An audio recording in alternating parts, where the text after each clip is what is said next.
Oi pessoal, mais um podcast Canaltech no ar. E o Rio de Janeiro anunciou uma parceria para implementar agentes de IA dentro do sistema público de saúde. Uma tecnologia que promete ir além dos tradicionais chatbots e começar a executar tarefas operacionais, automatizar processos e ajudar a reduzir gargalos no atendimento da população. Mas até onde essa inteligência artificial realmente consegue ir? Quando o cidadão deve perceber impacto na prática? E quais são os desafios de colocar esse tipo de tecnologia dentro do setor público? É sobre isso que a gente vai conversar no episódio de hoje. Você também vai conferir. Nova cafeteira da Xiaomi faz mais de 400 cafés sem precisar recarregar. ChatGPT pode indicar até lojas falsas sem perceber. E alguns iPhones antigos podem perder acesso ao WhatsApp em breve. Eu sou a Fernanda Santos e esse é o podcast Canaltech. E para entender como essa iniciativa deve funcionar na prática, eu recebo hoje Gary Dias, fundador e CEO da AI Cube, empresa responsável pela parceria com a Prefeitura do Rio de Janeiro para a implementação da tecnologia. Durante a conversa, ele explica como funcionam os chamados agentes de IA, em que estágio o projeto está hoje, quando a população deve começar a perceber os efeitos dessa transformação e como empresas como a AWS e NVIDIA ajudam a acelerar essa nova geração de inteligência artificial. Gary, muito bem-vindo ao podcast Canaltech. E eu já queria começar te perguntando, porque o Rio de Janeiro anunciou uma parceria para usar a inteligência artificial na saúde pública. E antes da tecnologia em si, qual foi o problema real que fez a prefeitura entender que precisava dar esse passo agora? Uma das primeiras coisas que a prefeitura percebeu é que a IA hoje está em todo lugar. Ela veio para ficar, veio para resolver todo e qualquer tipo de problema, inclusive por meio desse discurso de resolver qualquer tipo de problema, é que a gente entrou também nessa parceria por conta dos produtos que nós distribuímos, né? A prefeitura, ela reconheceu, né, essa necessidade de estar se modernizando e procurou, né, ver no mercado, ver dentro das suas secretarias, dentro dos seus órgãos, como que eles poderiam estar fazendo todo investimento, planejamento de como nós poderíamos resolver os problemas que a prefeitura tem hoje com o uso de inteligência artificial, né? Ontem, por exemplo, nós estávamos no lançamento. Foi curioso, porque no evento existiam vários estandes de várias empresas, né? Empresas pequenas, startups também, empresas grandes. E IA é o assunto principal, tá? E que permeou todo o evento, seja nos corredores, ou seja nos estandes. Não adianta. Quem não está desenvolvendo IA está usando. E quem ainda não está usando está indo em busca de poder usá-la. E eu vi que o anúncio ele fala muito sobre IA que realiza trabalho, né? E não apenas responde perguntas, né? Exato. Quando a gente fala em IA na saúde pública, muita gente acha que imagina um atendimento automático ou um chatbot. Mas na prática, o que essa tecnologia realmente vai fazer dentro do sistema? A tecnologia que nós estamos oferecendo, claro, né? Toda essa empreitada, todo esse projeto, ele não se resume a uma só tecnologia, não se resume a uma só ferramenta. A gente precisa buscar parcerias, a gente precisa que outras áreas de conhecimento, pode parecer que IA é uma área de conhecimento isolada, mas dentro da IA existem muitas outras áreas de conhecimento que faz parte do nosso foco e atrás, e trazer para dentro do projeto todas essas empresas, produtos que podem estar apoiando a gente a resolver esses problemas, né? Seja um problema de autoatendimento, claro, é um autoatendimento inteligente, é um autoatendimento que, enquanto te atende, ele está ouvindo o que você está falando e, ao mesmo tempo, ele está fazendo 5 tarefas em paralelo, né? Buscando informações sobre aquele atendimento, sobre aquela pessoa, sobre aquele protocolo ou outros protocolos que ela já abriu, tudo isso em tempo real, em tempo de conversa, e conseguir com isso dar uma maior agilidade no atendimento do cidadão. Tá? Isso aqui só para dar um exemplo. Obviamente nós temos também frentes, na área da saúde a gente tem frentes com relação ao despacho de receitas médicas, sabe? Tem muita coisa, um mundo de coisas para a gente estar fazendo aí, um mundo de problemas para a gente resolver dentro da saúde. No caso, a Rio.IA, né? A gente vai estar focado na vertical saúde, tá? Onde a gente vai estar ali com um apoio do SUS, da Fiocruz, do setor privado também. Você já deu alguns exemplos, mas eu queria que você falasse mais, né? Tem algum processo que hoje é lento ou muito burocrático e que deve mudar completamente com a entrada desses agentes de inteligência artificial? O que é importante para a prefeitura também compartilhou com a gente que o que é importante hoje é que o cidadão ele seja bem atendido, seja bem assessorado. Tá? O cidadão tem que ter a noção, né? Ele tem que saber que quando ele vai ser atendido pelas unidades de saúde do Rio de Janeiro, né? E, claro, a gente pensa em ser referência e exportar esse modelo para outras divisas, mas o cidadão ele tem que estar satisfeito com o resultado que a gente está entregando. Então, assim, uma das maiores reclamações que a gente tem e que a gente pensa que é uma prioridade é realmente o atendimento. Tá? O atendimento ele sendo eficiente, sem tempo de espera, com um alto grau de assertividade na solução do problema do cidadão.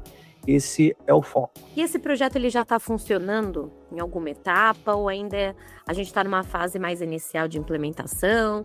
Em que estágio estamos hoje? Exato, nós estamos numa fase inicial de implementação. Ontem foi declarado oficialmente o início dessa iniciativa, né? E todos nós saímos com o dever de casa, né? Fora a imensidão de tarefas de atribuições que nós já tínhamos, dentre as quais, né, eu cito a captação de mais startups para estar participando com a gente dessa iniciativa, né, as startups essas que serão incentivadas pelo aporte, né, que está sendo feito dentro do projeto. Esse é o ponto de partida inicial, porque a IA resolve muita coisa. Tá? E nosso produto, eu vou ser um pouco vaidoso, ele resolve praticamente qualquer problema. Qualquer coisa que uma pessoa poderia fazer na frente do computador, nossos produtos fazem. Mas nosso produto também tem uma base, né? E por baixo do capô dele tem outras engrenagens que rodam ali. Então, a gente reconhece que o mercado tem especialistas nessas engrenagens e a gente quer trazer ele para perto da gente. E o investimento que vocês anunciaram é de R$2 milhões, né? Esse valor será direcionado principalmente para infraestrutura, treinamento da IA, integração com o sistema público. Onde será investido esse dinheiro? Esse dinheiro ele será investido em infraestrutura, né? Ele será também investido na capacitação e incentivo para as startups que vão estar com a gente fazendo, né, o desenvolvimento do projeto também. Implementar tecnologia no setor público costuma ser muito mais complexo do que no setor privado. Qual que foi o maior bastidor ou dificuldade que vocês tiveram até aqui? A maior dificuldade é realmente provar que o nosso produto e que a nossa empresa consegue resolver o problema. A gente entende que lidar com o setor público existe um fluxo, né, de burocracia e outras coisas que acontecem ali no meio, mas a gente provando, né, como a gente fez, que o nosso produto ele consegue resolver o problema, fica muito mais fácil, sabe? A gente consegue abrir mais portas, a gente consegue convencer as pessoas certas a comprar a nossa ideia. Então, assim, toda essa parte de pré-projeto, né, ela foi bem desafiadora. E quando que o cidadão comum deve começar a perceber o impacto real dessa tecnologia, né? O que muda primeiro para quem usa o sistema público de saúde? A partir de 2027, tá, a gente já começa a realizar as implementações, tá? A gente vai começar a debruçar em cima dos problemas. Mas por volta de 2028, ali para o início de 2028, o cidadão já começa a enxergar os efeitos dessa evolução, né? E sempre quando a gente fala de inteligência artificial na saúde, surge uma preocupação com a questão da privacidade e os dados sensíveis. Como que vocês garantem essa segurança, né, e soberania dessas informações? Tá. Parte do nosso core principal é garantir essa garantia, vamos dizer assim. Há 2 anos atrás, quando a gente iniciou a nossa jornada, A gente já falava sobre soberania de dados. Hoje em dia o termo está bem mais aquecido, tá? A gente tem falado cada vez mais sobre isso. Mas a gente já tinha entendido lá atrás que esse era um fator importante a ser considerado. Tanto que a boa parte dos clientes, não, boa parte não, né? A grande maioria dos clientes que nós buscamos e que conquistamos foram no setor bancário. No setor bancário existe uma série de legislações que impedem que o dado trafegue, inclusive sobre nuvem privada de parceiros. A gente entendeu que ali era um nicho onde o nosso produto foi feito para atender a essa demanda. Então, basicamente, a gente vai estar trabalhando, né, com a nossa IA focada especificamente dentro de toda a infraestrutura que o Rio de Janeiro hoje já provê em questão de tecnologia, tá? Tanto o que existe de atual, tanto para as novas aquisições e a gente vai estar implementando em termos de poder de processamento, né, de coleta de dados e tudo mais. Uhum. E vocês têm uma parceria, né, com a AWS e vocês fazem parte do programa NVIDIA Inception, né? O quanto essas grandes empresas estão influenciando a velocidade dessa nova geração de inteligência artificial? A AWS foi fundamental, tá, no crescimento, para o crescimento da AI Cube. A AWS fez um investimento grande na AI Cube. Nós participamos do Gaia em 2025, e era um programa de aceleração de startups. Então, a partir dali, nós conseguimos ter os incentivos necessários que a gente precisava para ter a nossa infraestrutura no ar. Porque hoje em dia, IA é legal, IA resolve o problema, mas o que tem por trás tem um consumo muito alto. Existe consumo de energia elétrica, exige consumo de poder de processamento. Então, como uma empresa, né, que tem como core nativo a inteligência artificial, a gente depende desses recursos que são custosos. Então, a AWS nos ofereceu, né, todo um ambiente, toda uma infraestrutura de computação em nuvem e bare metal, que possibilitou que a gente colocasse o nosso produto para operar e demonstrasse tudo que ela é capaz, né? Seja em questão de controle, né, do sistema operacional onde ele está inserido, ou com o poder de processamento de modelo de inteligência artificial em si. Sim, sim.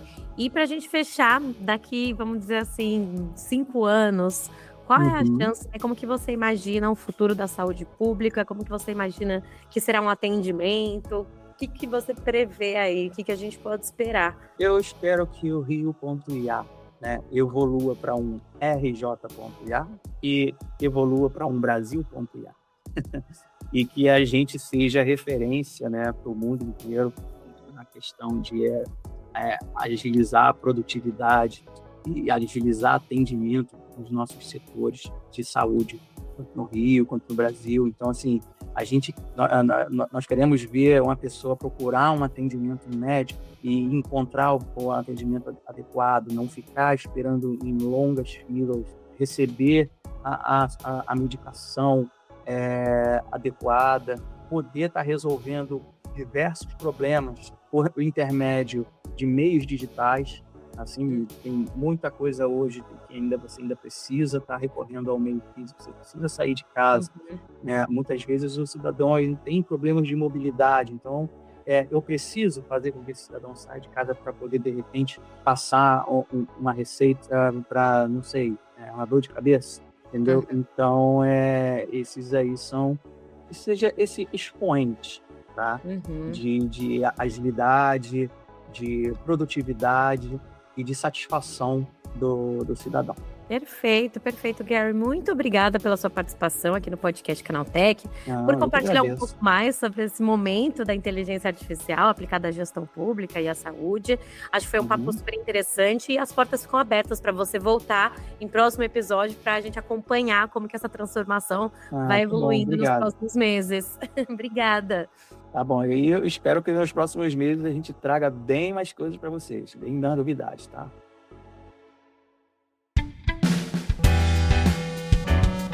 E vamos agora para o giro de notícias.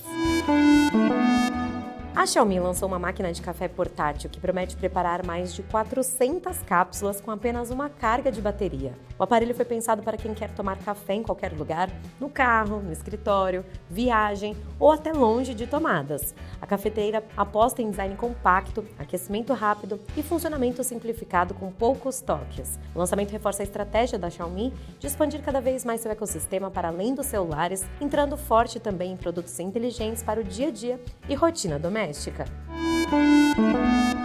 O ChatGPT pode estar ajudando usuários a cair em golpes sem perceber. Uma investigação mostrou que a inteligência artificial chegou a sugerir lojas falsas e páginas clonadas em algumas recomendações de compras online. O problema acontece porque golpistas criam sites muito parecidos com lojas reais para enganar consumidores e roubar dados ou dinheiro. O caso acende um alerta importante. Apesar de inteligentes, ferramentas de IA ainda podem errar, especialmente quando precisam diferenciar páginas legítimas de golpes sofisticados. Por isso, especialistas reforçam que os usuários devem sempre verificar links, reputação da loja e desconfiar de ofertas boas demais para ser verdade. E o WhatsApp vai parar de funcionar em alguns iPhones antigos que não conseguirem atualizar o sistema operacional. O aplicativo passará a exigir versões mais recentes do iOS para continuar recebendo suporte e atualizações de segurança. Na prática, aparelhos muito antigos, que já ficam sem suporte da Apple, podem perder acesso ao mensageiro nos próximos meses. Segundo o WhatsApp, a mudança é necessária para manter estabilidade, desempenho e proteção contra vulnerabilidades. O caso mostra como aplicativos cada vez mais modernos estão deixando para trás dispositivos antigos por limitações de hardware e segurança digital.